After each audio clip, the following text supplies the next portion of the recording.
Bonjour, j'espère que vous allez bien. Dans quelques instants, je vais vous livrer 3 secrets pour obtenir une admission au Canada en cette année. Vous savez que ça devient de plus en plus difficile, non seulement l'admission, mais aussi et surtout le permis d'études. Mais pour le permis, j'y reviendrai un peu plus tard dans une autre vidéo. Mais en attendant, si vous me découvrez pour la première fois, mon nom est Emmanuel Kambi.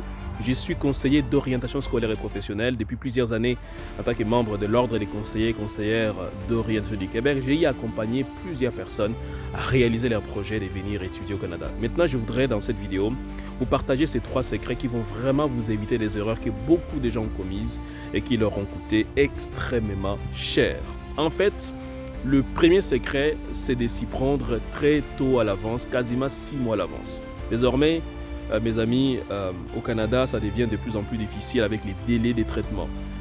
C'est pas toujours évident de savoir à quel moment, quand vous déposez votre demande d'admission, on va vous répondre. Donc, comme les délais sont longs, moi, ce que je suggère, c'est vraiment de s'y prendre 6 mois à l'avance, mais pas n'importe comment.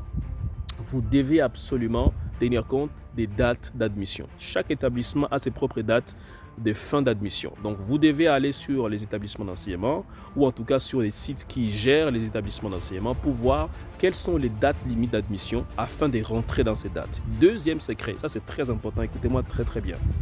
Le deuxième secret, c'est de choisir effectivement un établissement d'enseignement qui non seulement est approuvé par le Canada, qu'on appelle l'établissement d'enseignement désigné, mais aussi et surtout un établissement d'enseignement qui a beaucoup de quotas au niveau des admissions. En fait, chaque établissement d'enseignement maintenant se voit imposer un quota au niveau du nombre de lettres d'admission qu'il peut émettre.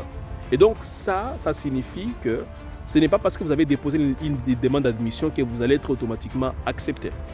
Vous devriez rentrer dans le nombre de quotas, faute de quoi vous n'allez plus du tout avoir de la place. Et ça, si vous en tenez compte, ça va vous éviter des erreurs. Alors comment on fait?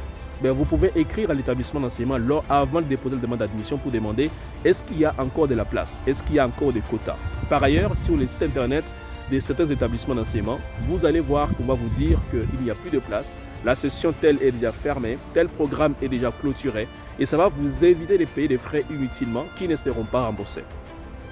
Et le dernier secret, mes amis, ça c'est très important, c'est que quand vous déposez une demande d'admission, ne le faites pas seulement dans un seul établissement, faites-le dans 2, voire même 3 établissements d'enseignement. Pourquoi? Parce que plus vous diversifiez les établissements d'enseignement, mieux vous avez la chance d'obtenir une admission. Si vous voulez qu'on vous accompagne, dans la barre de description, prenez un rendez-vous de 15 minutes avec moi. Il me fera plaisir d'échanger avec vous, de vous donner des conseils et de vous éviter des erreurs que les gens ont commises. À bientôt. www.etudi.ca. Mais en attendant, abonnez-vous à la chaîne. À très bientôt.